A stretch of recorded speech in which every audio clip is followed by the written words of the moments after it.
Ayan, so update tayo sa Bagyong Yuan. So kagabi naglandfall siya ng 9 o'clock. Medyo mas malakas ang hangin kagabi. May kasamang konting ulan. Ayan, hindi malakas ang ulan kagabi pero malakas yung hangin ng 1.9 to 10. Ayan, so dito kami ngayon sa rooftop. Ayan, medyo yung malapit dito ay medyo salanta. Ayan, so nabasag yung paso. At merong mga iba dito. Ayan.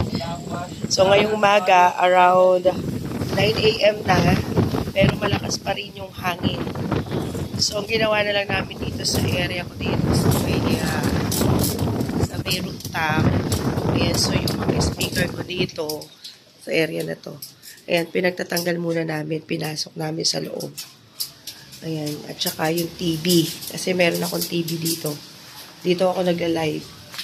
So, ang ginawa namin, pinasok muna namin kasi inopen na lang namin itong bintana kagabi. Sige po. Ayan. So, inopen na lang namin ito para yung hangin, ano siya, tagus-tagusan. Yun. At hindi siya masalanta, masira yung salamin. Ayan.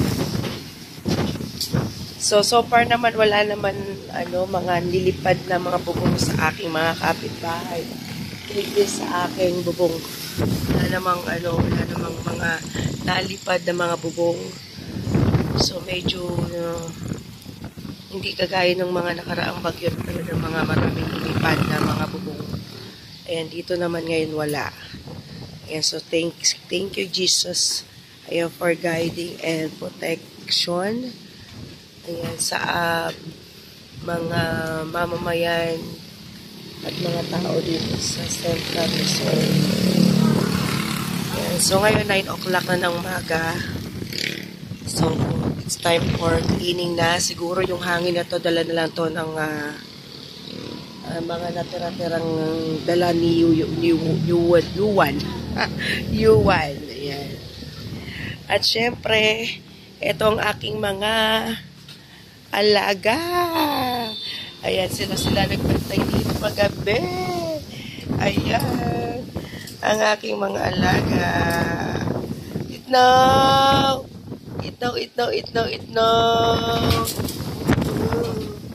Pauli. Ayan, so meron akong 7 dogs. Sa baba yung isa.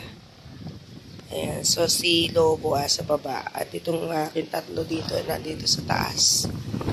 Ayan, yung isa nandun sa baba. So, 7 dogs ang meron ako dito. So, sila yung kasama namin. Dito dahil sila kasama ko lagi sa rooftop pagka ako nag-live. Bagis. Ayan. Ang aking alagang aso. Ayan, mababait dyan. Ayan, so maglilinis muna tayo mga buddies at medyo maraming ligpitin. Ayan, so sinadya na talaga namin na na i-open itong window, ay yung door at saka yung window kasi nga para tagusan na lang yung yung hangin. Kasi glass ito. So, kung haharangin mo, baka mabasag pa. Yan, kaya, dito lang naman sa rooftop. Pero yun sa baba, sinarado naman namin mga bintana. Ayan, so yan ang update ng Bagyong Yuan. Ayan, thanks God. At walang masyadong nasalanta. Ayan, maraming salamat. Ayan, see you again.